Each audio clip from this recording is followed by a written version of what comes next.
The Dakota wind whispered two things that night. The first was a sound as old as the land itself, the high, frantic yipping of a coyote pack, hungry and closing in. The second sound didn't belong. It was a low, human groan, torn from a throat raw with pain, a sound that meant someone was dying. And for Abigail Hayes, 8 months pregnant and 100 miles from anything you could call a town, that sound was a death sentence. Maybe for the man making it, and maybe for her. Her husband, Matthew, was 2 weeks late. 2 weeks gone on a supply run to Cheyenne that should have taken 3. In this place, this endless, empty sea of grass, 2 weeks could be a lifetime. The silence he'd left behind had grown teeth. It was a living thing, breathing down the back of her neck in their tiny sod house, a home literally carved out of the dirt. Her only neighbor was the Winchester rifle leaning against the door, cold and heavy. Now that silence was broken. What she was about to find in the dying light, cornered by a dozen pairs of glowing yellow eyes, wouldn't just test her will to survive. It would tear down everything she thought she knew about this land, about good and evil, about survival itself. She would face a choice that would either sign her own death warrant or forge an alliance this territory had never, ever seen. The sun was bleeding out over the plains, smearing the sky with shades of bruised purple and angry orange. It was the kind of beautiful, lonely sunset that made you feel small. For Abigail, it did nothing to soothe the coiled snake of anxiety in her stomach, a constant companion that lived right alongside the rolling kicks of her unborn child. Matthew should have been home. He'd taken their best horse, Samson. He'd taken their life savings. He was supposed to come back with enough supplies to see them through the brutal Dakota winter. That was the plan, but the prairie didn't care about plans. 6 weeks. 6 weeks of waking up to an empty bed, the faint, comforting smell of his pipe tobacco, long since faded from the sheets. She stood in the doorway of their soddy, a home built from the very earth they stood on. It was supposed to be a fortress, warm in the winter, cool in the summer. But right now it just felt like a tomb waiting for a body. "Just a few more days, little one," she whispered, her hand spread protectively over the tight drum of her belly. The baby kicked back, a strong, reassuring thump. "Your papa's just delayed," he promised. But promises were thin smoke in this wind. Out here, every shadow was a threat. Every gust of wind was a warning. And tonight, the wind carried something more. It started faint. That high-pitched yipping. Coyotes, common enough. But it grew louder, multiplying into a frantic, hungry chorus. They were close. Too close. Then came the other sound. That low, guttural groan. Unmistakably human. Abigail's heart hammered against her ribs. One thought sharp and terrifying. Matthew? Had he made it all this way, only to fall just yards from home? She grabbed the Winchester. Her knuckles went white. The rifle's weight was familiar, a deadly extension of her arm. But the weight of her belly was a clumsy, unbalanced burden.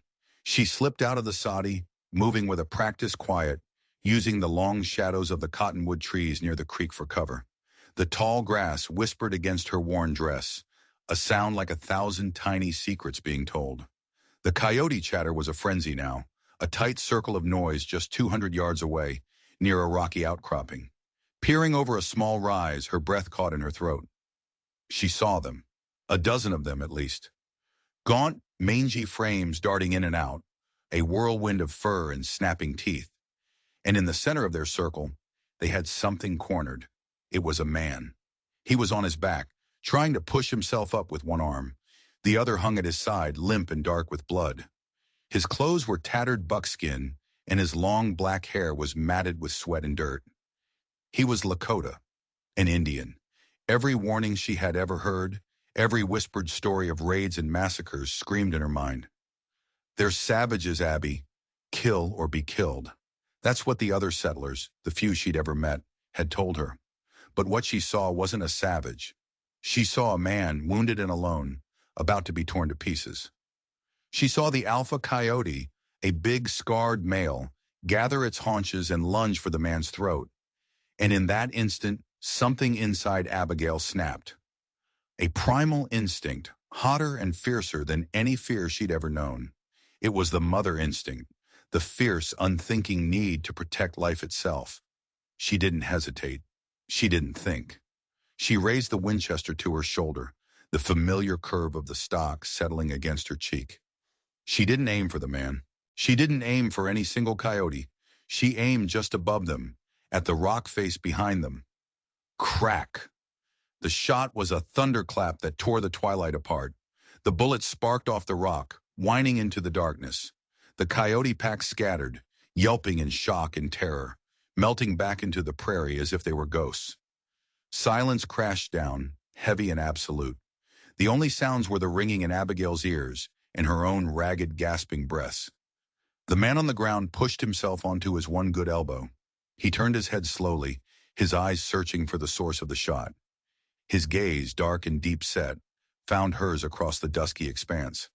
There was no gratitude in them, only a blazing, defiant pride mixed with a weary suspicion. Abigail hesitated, just for a heartbeat. What have I done? This was madness. Bringing a wounded Lakota warrior to her home, with her husband gone and a baby about to be born? It was suicide. Silas Croft, their nearest neighbor 10 miles east, had told her stories about the Sioux that would curl her hair. He'd warned her, told her Matthew was a fool for building so close to the Pahasapa, the Black Hills the Lakota considered sacred ground. You're baiting a bear, Hayes, he'd said. But leaving the man here, that was a death sentence. The coyotes would come back, or he'd bleed out, or the cold hand of the night would simply squeeze the life from him. She looked down at her own swollen belly, at the promise of the new life she carried inside her. How could she, in good conscience, deny life to another? With a sigh that seemed to drain the last of her resolve, she began to walk towards him. The Winchester was held loosely at her side, a clear signal. I am not a threat, but I am not helpless either. He watched her approach, every muscle in his body tensed, ready to fight even on the edge of death. As she got closer, she could see just how bad it was. His left arm was a ruin of blood and torn buckskin, a nasty gash on his forehead, wet blood down the side of his face, and his leg was bent at an angle that made her stomach turn. He was in a bad way, a very bad way. She stopped 10 feet from him. I'm not going to hurt you, she said. Her voice was steady, a lie that defied the trembling in her gut. He said nothing. His gaze was a physical thing, intense, searching, trying to read her in a language far older than words. You're hurt, she stated the obvious. You'll die out here, he finally responded, his voice a hoarse rasp. Tokaheya. Enemy. Abigail shook her head slowly. No, not an enemy. She pointed to herself. Abigail. Then she pointed back toward the dark lump of her sari against the horizon. Home. Medicine. He stared at her, then at the rifle, then back at her. A complex battle seemed to wage behind his eyes. He was a warrior, proud and self-reliant. Accepting help, especially from a white woman, a settler on his people's land, must have been like swallowing poison. But his body was failing him. With a barely perceptible nod, he relented. And now came the impossible part. He was a big man, wiry but solid muscle. She was 8 months pregnant, clumsy and off balance. Getting him back to the sadi was a monumental task. All right, she breathed, more to herself than to him, one step at a time. She slung the rifle over her shoulder and moved to his good side. Can you stand? He tried to push himself up, a sharp hiss of pain escaping his lips as his broken leg shifted. He slumped back down, his face pale in the gloom. It was no use. Abigail's mind raced. She couldn't carry him, but she could drag him. It was undignified. It was brutal, but it was the only way. I'm sorry about this, she grunted, looping her arms under his, taking his dead weight. And so the strange procession began. A heavily pregnant woman, her face a mask of grim determination, dragging a wounded Lakota warrior across the darkening prairie. She leaned back, digging her heels into the dirt, her body straining with an effort that sent sharp, stabbing pains through her lower back. He was a dead weight, his body limp, his head lolling against her shoulder. Every few yards she had to stop, gasping for breath, her lungs feeling like they were on fire. The baby shifted inside her, a heavy, protesting weight. The 200 yards felt like 200 miles. The stars began to pop out in the inky black sky, cold and indifferent witnesses. The wind picked up, a mournful sigh that seemed to mock her impossible effort. Twice she stumbled, nearly falling. Twice she thought about giving up, about just leaving him there to whatever fate awaited him. But then she would look at his face, still and unconscious now, and she wouldn't see a Lakota or a savage or an enemy. She would just see a human being whose life was literally in her hands. Finally, her boots scraped against the packed dirt in front of her door. She was shaking with exhaustion, drenched in sweat despite the evening chill.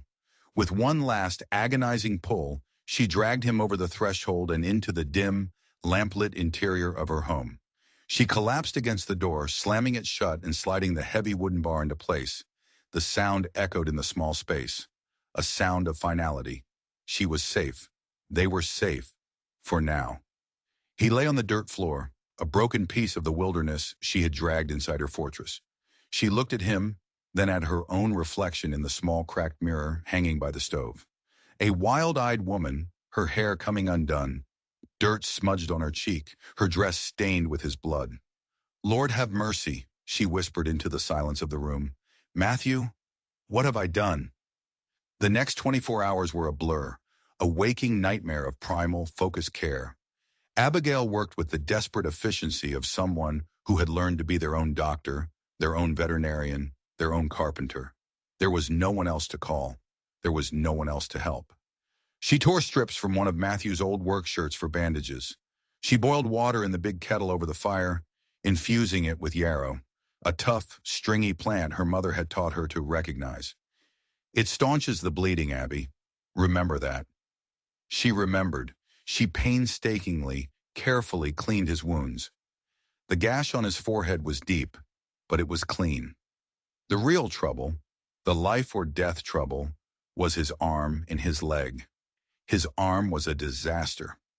After cutting away the sleeve of his buckskin shirt, her stomach clenched. It wasn't just broken, it was pierced clean through.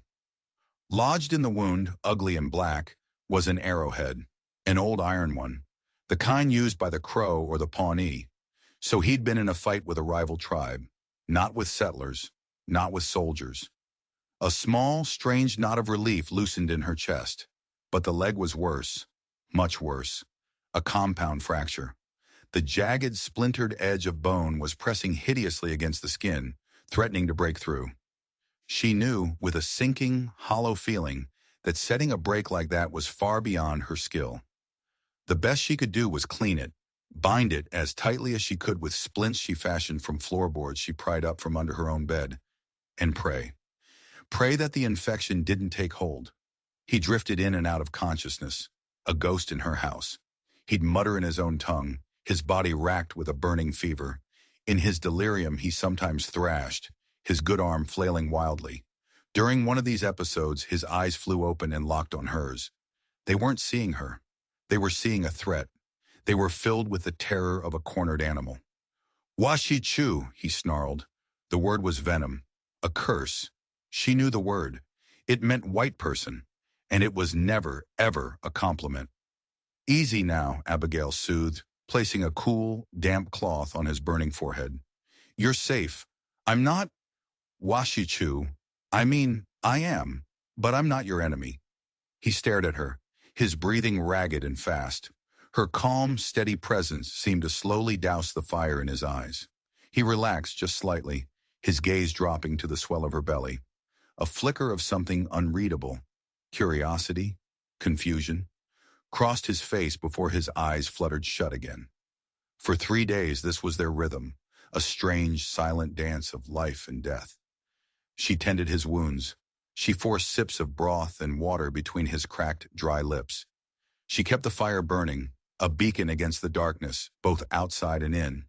And she spoke to him, constantly. Not because she thought he understood the words, but because the sound of her own voice kept the crushing, suffocating loneliness at bay. She told him about Matthew, about their dream of building a life here, about the baby who would be born into this vast, wild, beautiful, terrible world. On the 4th day, the fever broke. He woke up, and this time, his eyes were clear. There was no delirium, no fear, just a quiet, unnerving watchfulness. He watched her for a long time as she kneaded dough for bread, his face an impassive mask. She could feel his gaze on her back, on her hands as she worked. "Mani," he said. His voice was a dry croak. "Water." Abigail's heart leaped. It was the first coherent word he'd spoken. She quickly brought him a ladle of water from the bucket, holding it to his lips as he drank. He drank deeply, then lay back, his eyes scanning the small, tidy room. He looked at the stone hearth, the neatly stacked shelves of preserves, the rocking chair Matthew had built for her with his own hands. He was taking it all in, sizing up his situation. Communication was a slow, frustrating dance of gestures and single words. He pointed to himself. "Kangi," he said. "Crow."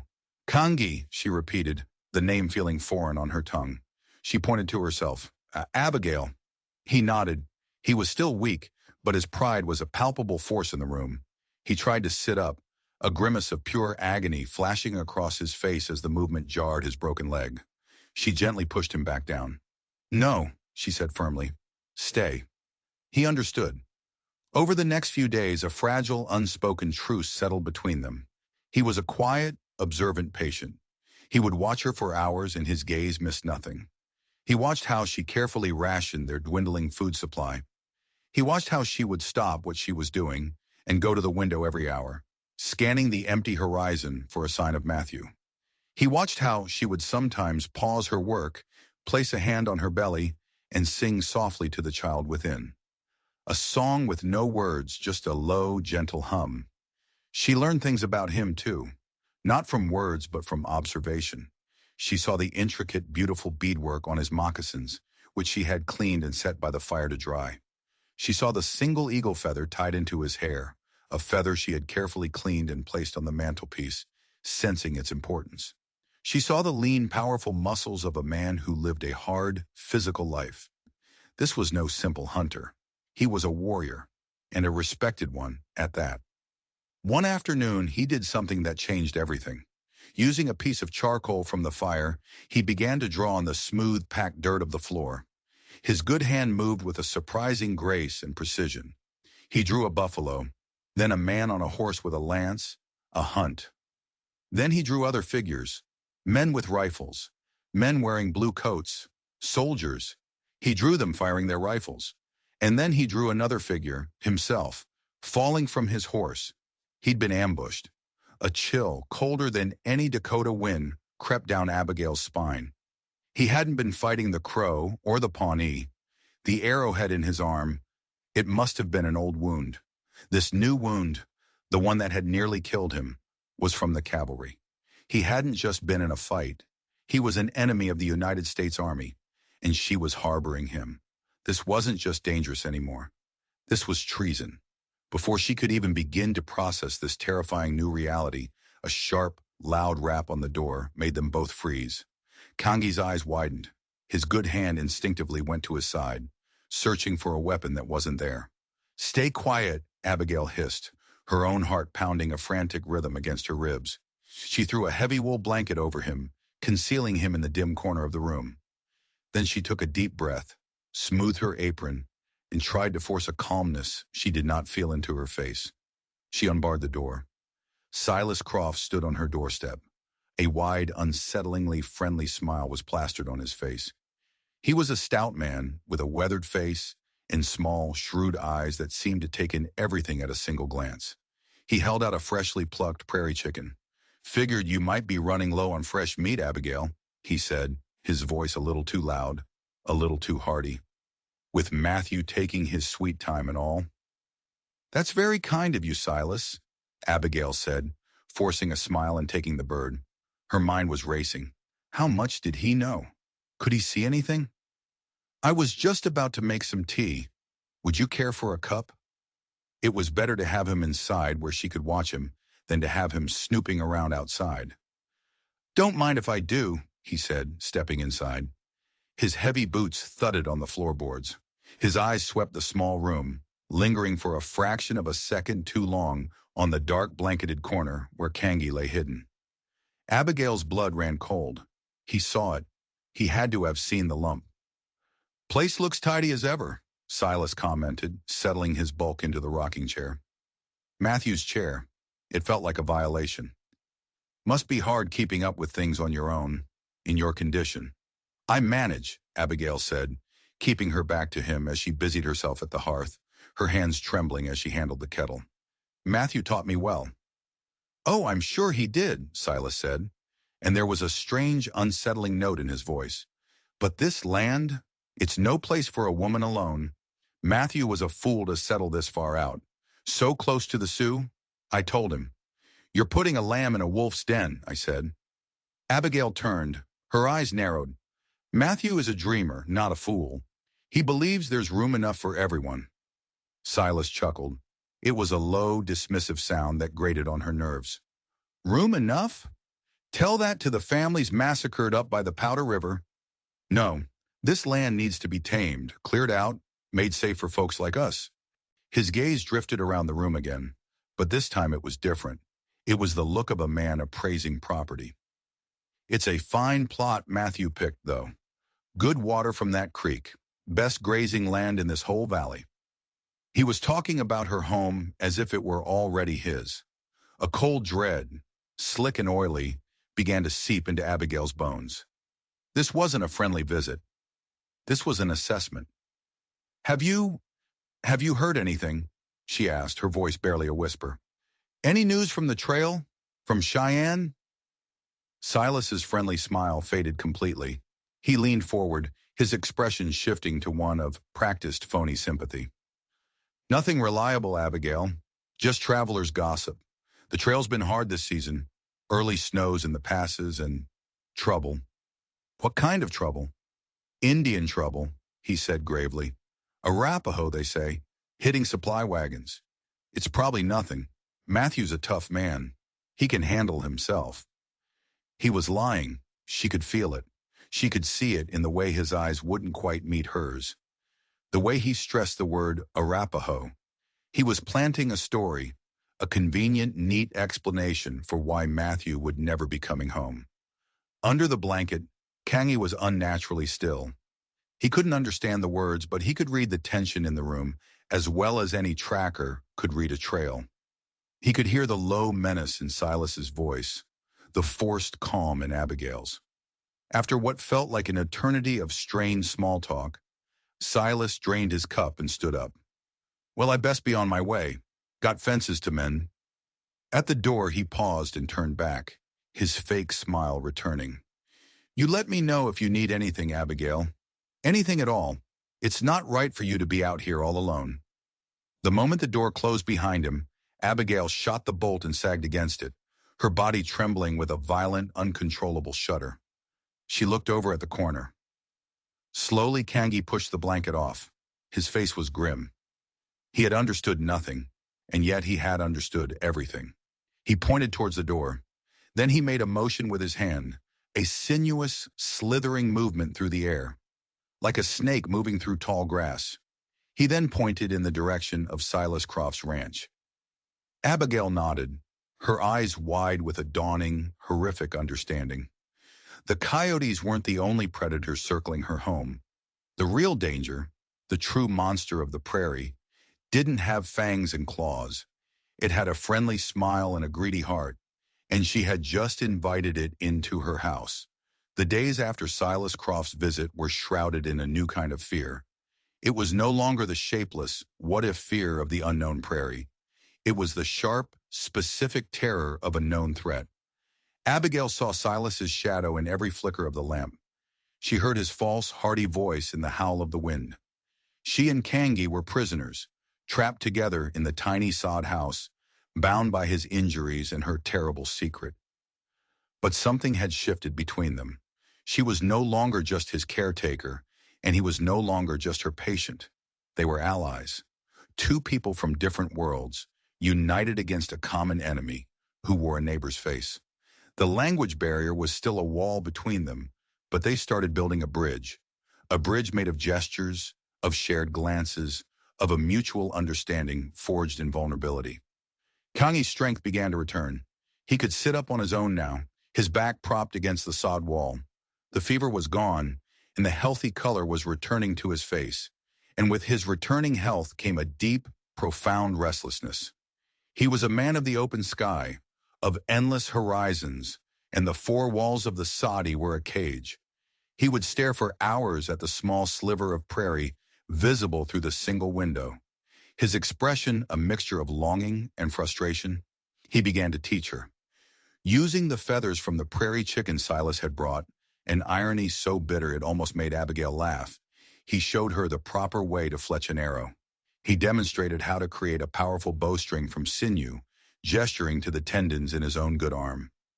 He taught her the Lakota sign language for water, for food, for danger, for friend. In turn, she taught him. She spoke English to him, slowly and clearly, pointing to objects around the small room. Fire, she would say, pointing to the hearth. Bread. Baby, she would say, her hand on her belly. One afternoon, as she was mending a tear in one of Matthew's shirts, Kengi reached out his good hand. Gently, hesitantly, he touched her swollen stomach. His eyes, usually so guarded and stoic, were filled with a kind of reverent awe. As if on cue, the baby gave a mighty kick against his palm. A slow, rare smile spread across Kangi's face.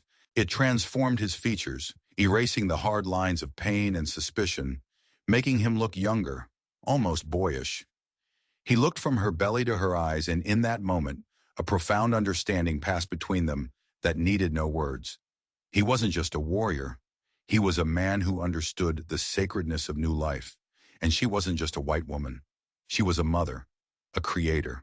The unspoken pact between them was sealed, not by words or promises, but by the shared wonder at a life yet to come. This fragile peace was shattered a week later. Abigail was outside, hanging laundry on a line strung between the house and a cottonwood tree. It was a risk, she knew it. But they were nearly out of clean clothes, and the air inside the soddy had become thick and suffocating. Kangi sat just inside the open doorway, out of sight from the trail, but able to see her. A sharpened fireplace poker, his makeshift spear, rested by his side. Suddenly, hoofbeats, not the frantic scattering of a startled deer. This was the steady, deliberate, confident rhythm of a rider who owned the ground he rode on. Abigail's stomach plummeted. She recognized the gait of that horse. It was Silas Croft. He rode up, not stopping at a respectful distance like a normal neighbor would. He rode right up to the laundry line, forcing her to step back, his horse nosing at one of Matthew's shirts. His eyes, she noted with a chill, were not friendly today. They were cold and hard as river stones. Working hard, Abigail, he said. His voice was flat. The friendly mask was gone. The work needs doing, Silas, she replied, fighting to keep her own voice even, her hands clutching a damp piece of linen. He swung down from his horse with a heavy grunt. I was riding the northern fence line, he said, his gaze sweeping the area, taking in the house, the small garden, the vast emptiness around them. Found something. Thought you should have it. He reached into his saddlebag and pulled something out. It was a metal arc that glinted cruelly in the harsh sunlight. It was a canteen. Matthew's canteen. Abigail's heart stopped beating. The world went silent. She recognized the distinctive dent on the side where he dropped it on a rock last spring. Where did you find this? She asked. Her voice was a tight, strangled thing. A good 5 miles north of the trail to Cheyenne, Silas said, watching her face intently, enjoying her reaction. Near Broken Rock Canyon. No reason for a man like Matthew to be way up there. It was a test. A cruel, deliberate, evil move. Broken Rock Canyon was in the complete opposite direction of Cheyenne. He wasn't just bringing her a piece of bad news. He was showing her a piece of Matthew. He was telling her, without saying the words, that her husband was gone. He was telling her that he knew where it happened. He was trying to break her, to crush her hope, to make her feel so utterly hopeless and alone that she would give up and accept his help. Maybe he was hunting, she stammered, her mind reeling, desperately searching for any other explanation. Silas gave a short, ugly laugh. Hunting? With a full wagon of supplies to protect? Matthew wasn't that foolish.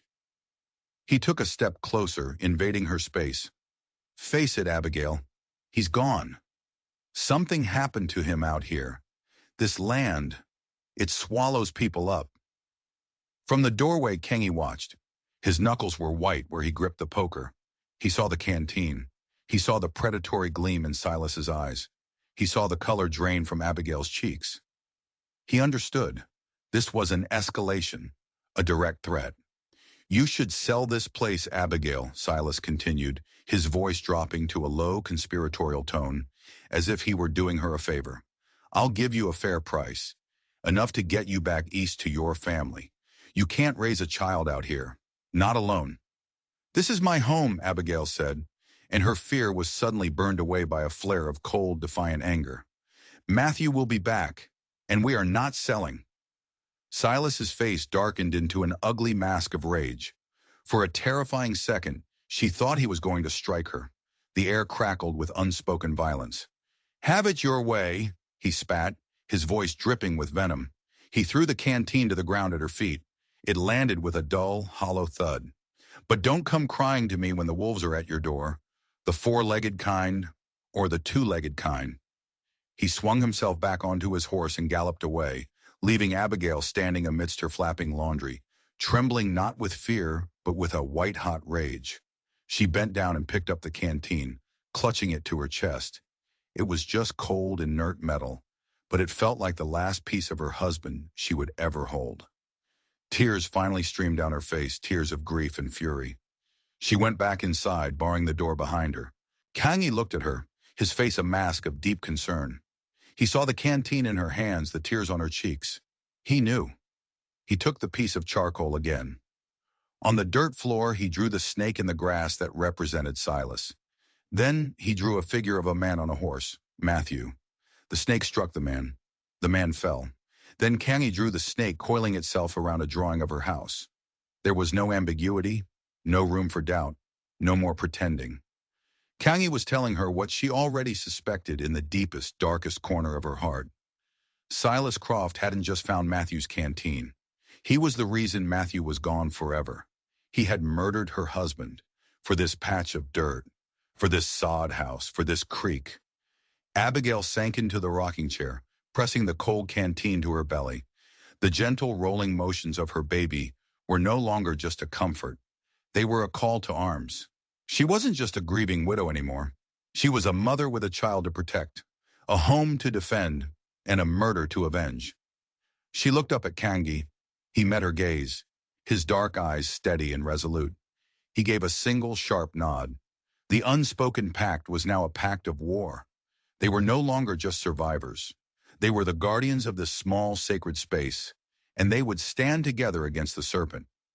The silence in the room was no longer about a language barrier. It was the quiet resolve of two warriors preparing for the final battle. The dusk wasn't a gentle fading of the day. It was a drowning. The vast prairie, which offered a sense of infinite possibility in the daylight, now became an enclosing void, a black ocean lapping at the fragile island of their sod house.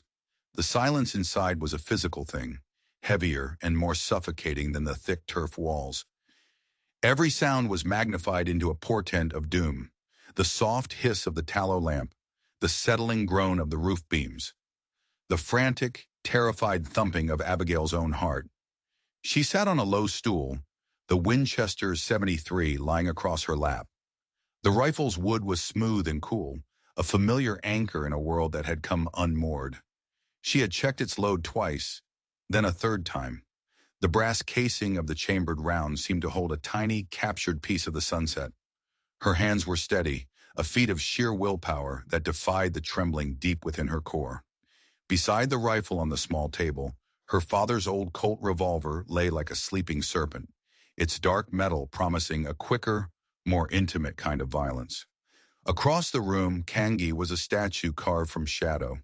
He was propped against the wall opposite the door, a position that offered the most stability for his shattered leg. The fireplace poker, its ends sharpened to a deadly point on the hearthstone, rested in his good hand. He wasn't just waiting, he was coiled. The delirium of his fever was long gone, replaced by a crystalline, predatory focus. His eyes, fixed on the door, held the ancient patience of his people. the patience of a hunter waiting for his prey to reveal itself. He had seen the snake in the grass, and he knew it would return to its nest tonight. Abigail's hand went to her belly, a gesture that had become as unconscious as breathing. The baby was restless, its movements no longer the gentle, reassuring rolls of previous days. Now they were sharp, urgent kicks and turns, as if the child within her could sense the tightening coil of danger in the world outside. I will not let him harm you, she thought, the vow a silent, ferocious prayer. I will not. She thought of Matthew, of his gentle smile, and his unshakable belief in this land. He had seen beauty where others saw only desolation. Now she had to defend that beauty, that dream, with the very brutality he had so abhorred. Then came the sound. It was not the sound she had been expecting, not the frantic approach of a lynch mob. It was measured, deliberate, the steady, confident hoofbeats of 3 horses approaching at a walk. They weren't trying to be quiet. They knew she was alone. They were savoring this moment. They were enjoying the hunt. Abigail's breath hitched. She rose slowly, her movements encumbered by her pregnancy, and placed the Winchester's barrel into the small notch she had carved into the doorframe weeks ago. A perfect, deadly keyhole to the world outside. Kangi shifted slightly. The poker tightened in his grip. His muscles tensed. "He's here," Abigail whispered, the words barely audible over the blood roaring in her ears. "And he brought friends." Peering through the crack in the door, she saw them. 3 riders, black cutouts against the last deep indigo smear of twilight. Silas Croft was in the center, his stout frame exuding a smug, proprietary air. The 2 men flanking him were silhouettes of pure menace, lean, hungry-looking men, with the casual deadliness of wolves. "Abigail," where Silas's voice boomed, dripping with a false, syrupy concern that turned her stomach. "We saw your light was out. Just checking to make sure everything is all right in there." The lie was so blatant, so insulting, it stoked the fire of her anger. The wooden shutter over the window was barred from the inside. He couldn't have seen a thing. This was a game to him, the final move in his cruel checkmate. Abigail's voice, when she answered, was colder and steadier than she could have hoped. "We're fine, Silas. You can go now." One of the hired guns let out a low, gravelly chuckle. "She's got spirit, boss. I'll give her that." "Foolish spirit," Silas snarled, his mask of civility falling away completely. His voice was a hard, ugly thing now. "This ain't a negotiation, Abigail. I know you're in there, and I know you ain't alone. I had my doubts after our last talk. Seemed to me you weren't acting like a grieving widow, more like a spooked hen on a stolen egg." He was gloating, taunting her. "So I've been watching," he continued, his voice rising. "Saw the smoke from your chimney when you should be saving wood. Saw you dragging something heavy inside the other night." He paused for effect, letting the words hang in the cold night air. "Open this door or we're coming in, and I won't be responsible for what happens to you or that redskin you're hiding." So he knew. The pretense was over. This was it. Abigail's finger tightened on the trigger. The metal was cold and final. She centered the rifle's sights on Silas's chest, but before she could squeeze, before the world could shatter into the roar of gunpowder, a new sound began. It started not in her ears but in her feet, a low, pervasive vibration rising from the very earth itself. It was a deep, resonant hum that seemed to shake the foundations of the soddy. Abigail frowned, her finger frozen on the trigger. What was that? An earthquake. Then the hum was joined by a beat, a single powerful drum. Thump, thump, thump. It was the slow, inexorable rhythm of a giant's heart, a sound that spoke of ceremony and solemn purpose. And woven through it, a chorus of voices rose in a low, guttural chant. It was a sound that seemed to pull the stars from the sky, a sound of immense ancient power. Silas and his men heard it too. Their taunts died on their lips. They turned their horses, peering nervously into the northern darkness, towards the sacred Pahasapa. "What in God's name is that?" one of the men whispered, his voice cracking. And then they saw them. From over the crest of the nearest hill they came. Not a line, but a flood, a river of darkness and motion that flowed down the slope and spread across the prairie. There were dozens of them, maybe more than 100. riders moving with the fluid, silent coordination of a wolf pack. They were magnificent and terrifying, a living embodiment of the wild, untamable spirit of this land. They were Lakota. Their faces were painted in stark patterns of black and white in the moonlight. Eagle feathers fluttered from their hair and from the manes of their war ponies. They carried lances that seemed to prick the heavens, and the faint light glinted off the steel of rifle barrels and the razor-sharp edges of tomahawks. Silas Croft stared, his face a mask of disbelief and primal terror. His simple, brutal plan for a land grab had just collided with the wrath of a nation. His two hired guns, men who lived by a creed of calculated violence, were utterly undone. This wasn't a fight they could win. This was a force of nature. The Lakota riders fanned out with breathtaking speed and precision, forming a silent, crescent-shaped wall that sealed off any chance of escape. The drumming and chanting ceased. The silence that descended was absolute, a crushing weight of expectation and judgment. In the lead was a man who commanded the scene without a word. He was older, his face a testament to a life of hardship and leadership. Every line a story. Upon his head he wore a full, flowing war bonnet of eagle feathers, a cascade of honor that trailed down his back. He sat upon his spotted war pony, with the regal stillness of a king on his throne. Inside the soddy, Kangi pressed his face to a crack in the wall, his breath catching in a choked sob. He knew the set of those shoulders, the proud tilt of that head. 8, he breathed, the Lakota word for father, a sound of pure, unadulterated reverence and relief. He turned to Abigail, his eyes shining with an emotion so powerful it transcended all language. They have come. The great chief raised a hand, palm out. It was a signal. A warrior beside him, younger but with the same resolute eyes, moved his horse forward slightly. He would be the voice, the translator. The chief's gaze swept over the scene, taking in every detail with an unnerving calm. He saw the 3 terrified white men. He saw the small, defiant sod house. He saw the dark barrel of a rifle still pointing from its door. He looked directly at Silas Croft, and in that gaze Silas saw his own petty, greedy soul laid bare and found wanting. The translator's voice cut through the night, loud, clear, and devoid of emotion, letting the weight of the chief's words fall like hammer blows. "You are the one they call Silas Croft," the translator stated. It was an indictment, not a question. "You walk on this land as if it is yours. You breathe our air as if you have a right to it. You are a man whose heart is small and dark, like the burrow of a prairie dog." Silas, his face ashen and slick with sweat, stammered, I ain't done nothing. This here is my neighbor.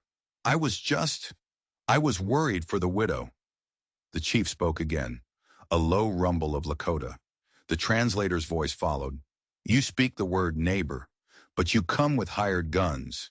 You speak the word widow, as if it is a fact you yourself created." A cold pause. "We have watched you.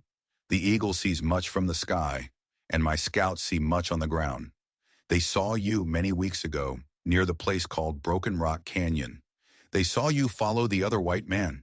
They heard the sound of a single shot, and they watched you right away, alone." Silas's jaw went slack. The carefully constructed world of his greed and lies shattered around him. He looked wildly at his hired guns, but they were already trying to inch their horses backward, their eyes wide with fear, wanting no part of this supernatural reckoning. At that precise moment, the heavy wooden bar inside the soddy was lifted. The door creaked open. Abigail stepped out into the moonlight. She did not look at Silas. Her gaze was fixed on the formidable assembly before her. The Winchester was no longer pointed, but held at her side, a sign of respect, but also a statement that she was not cowed. A few feet behind her, Kangi emerged, leaning heavily on the doorframe. He was pale, his leg crudely splinted, but he held his head high, a warrior before his people. A collective gasp went through the Lakota riders as they saw him. When the chief, Wanblee Gleska, Spotted Eagle, saw his son, his iron composure finally fractured. For a single heartbeat, he was not a chief but a father. Relief, raw and profound, washed over his features. He spoke his son's full name, and it was a name of power and pride. Kangi Sapa, Black Crow. Then, in a move that stunned everyone, Wanbli Gleska dismounted. His warriors watched in silent awe as their great chief, the leader of their people, walked not towards his son, but towards the pregnant white woman with the rifle. He stopped a few feet from Abigail. His eyes, dark and ancient, took in everything. The swell of her belly, the defiant strength in her stance, the dirt smudges on her cheek, and the exhaustion that clung to her like a shroud. He looked from her to his wounded son, then to the trapped, trembling figures of Silas and his men. He understood the entire saga in that single sweeping glance. He turned his formidable gaze back to Silas Croft. "The man you called Matthew Hayes," the translator's voice boomed, echoing across the plains. "He did not die in a fight. He was not killed by a Lakota arrow or a Pawnee lance. A man with the heart of a scavenger shot him in the back. For this land, for the gold he carried." The chief's eyes narrowed. "We found where you put him, a shallow hole unfit for a man, covered with stones?" The Coyotes had already found it. The words hung in the air, a verdict and a sentence. Silas let out a choked animal cry of pure terror. He yanked on his reins, spurring his horse in a desperate, mad dash for freedom. He didn't get 10 feet. As one, a dozen Lakota warriors lowered their lances. The sharpened points formed a glittering, impenetrable thicket of steel. Silas's horse reared, screaming in panic, and threw its rider hard to the unforgiving ground. Before he could even scramble up, warriors were on him, disarming him and his cowering men with a swift, brutal efficiency that spoke of long practice. Their fate was no longer in their own hands. Wanbli Gleska turned back to Abigail. The chaos of the capture faded into the background. The world seemed to shrink to the space between the chief and the homesteader. He began to speak, his own voice soft now, almost gentle, and the translator mirrored the tone. "My son, Kangi Sapa, is alive. Because of you.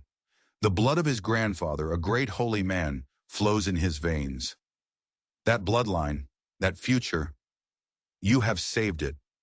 You, a Washachu Winyan, a white woman, alone and with child, showed a courage that would shame many of my strongest warriors. You carry a new spirit within you, yet you fought to save a life that was not your own. The spirits of this land have witnessed your deed. The thunder beings who bring the rain and the fire have seen your strength." He gave a soft command. Two young warriors stepped forward, their arms laden. They approached Abigail and gently laid a collection of sacred gifts at her feet. There was a magnificent buffalo robe, tanned to the softness of doeskin. The inner side was a canvas of painted symbols, a turtle for longevity, a dragonfly for swiftness, and a circle of life, all meant to protect and bless the child she carried. Next came a deerskin pouch, fragrant with the smell of sage, sweetgrass, and other healing herbs from the heart of the Pahasapa. Beside it, a necklace of brilliant blue trade beads, a treasure of immense value, signifying wealth and high status. Finally, Wanbli Gleska himself stepped forward. In his hand, he held a single, perfect feather from the tail of a golden eagle, the most sacred of all birds. With a reverence that was deeply humbling, he reached out and gently, carefully tucked the feather into Abigail's unbound hair. It was a gesture of profound respect, an anointing. "This is for you," the translator said, his voice thick with emotion, "so that all who see it will know. You are no longer just Abigail Hayes. You are Winyan Kataka, woman of courage. You are a friend to the Oglala Lakota. This house, this land you stand on, is now under our protection. As long as the grass grows and the water flows, no harm will come to you or the child of your spirit. You have the word of Wanbli Gleska. It is a word of iron." Abigail stood motionless, the weight of the moment pressing down on her. Tears she hadn't even known she was holding back began to stream down her face, washing away the dirt and the fear. They were not tears of grief for her lost husband, but tears of astonishment, of gratitude, of an overwhelming, world-altering relief. She looked over at Kangi Sapa, who was now leaning against his father, a proud, weak smile touching his lips. She looked at the stoic, noble face of the chief, at the priceless, sacred gifts at her feet, and up at the indifferent stars which now seemed to be burning with a fierce protective light just for her. Matthew was gone. The life she had known was over. But she was not a widow adrift. She was not alone. In the heart of a vast and dangerous wilderness, a pregnant woman had faced the very worst her world had to offer, and had been saved by the very people she had been raised to fear. By dragging a single lost soul from the jaws of death, she had, in turn, been embraced by the soul of a nation. The story of Abigail Hayes and Kangisapa is a testament etched into the hard soil of the American West that courage is not the absence of fear, but acting in spite of it. It's a reminder that beneath the prejudices and borders that divide us, a common humanity beats strong, recognizable in a mother's instinct or a warrior's nod. Their alliance, born of violence and sealed with honor, proves that the most powerful gifts aren't material things, but are the sacred promises of protection, respect, and family, found in the most unexpected of places. If this story of unlikely courage, of a bond forged in dust and twilight moved you, please help our channel grow. Hit that like button to let us know you enjoyed it. Share it with someone who appreciates a true tale of the West. And most importantly, subscribe and ring that notification bell. We have many more stories from the forgotten corners of history to share with you. Thank you for listening.